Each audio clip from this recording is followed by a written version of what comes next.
Hello everyone! Mga ka-explorer natin dyan, hello! Ngayon pong araw na to ay may share po ako sa inyo kung paano ako nakakuha ng permanent visa dito sa Japan. Disclaimer lang po, hindi po ako professional o affiliated ng immigration dito.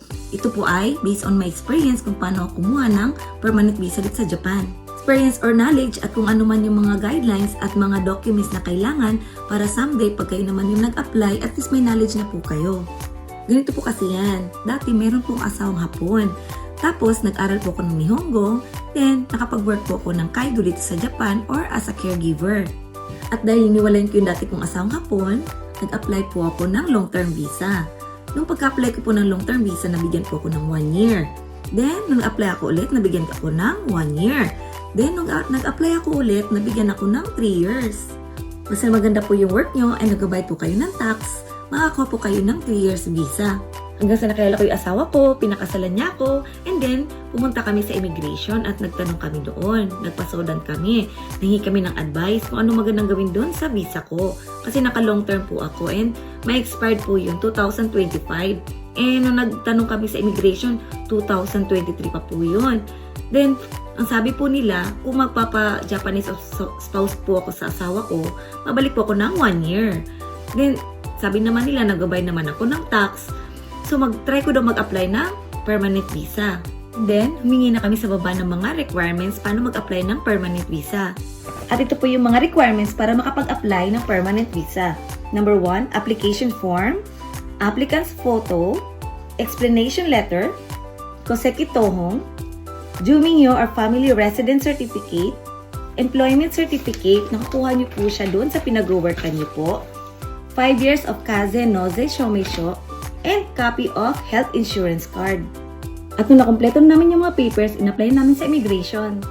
Then, nung June 2023, after siguro mga 3 months nung pag-apply namin, may dumating na papel. Malaking envelope po siya na may laman na parang ganitong papel na nakasulat na hindi po ako makakakuha ng permanent visa. At dahil hindi nga naaprubahan yung permanent visa ko, so tinabit ko yung papel, tinago ko sa cabinet. Tapos nung dumating yung asawa ko, sabi niya, wala pang dumadating na papel. Sabi ko kasi dumating na, kaso lang hindi ako nakakuha ng permanent visa. Sabi ng asawa ko, Ryuki ka na ito dami. Dapat tinatanong daw po yun sa immigration kung bakit hindi ako nakakuha ng permanent visa.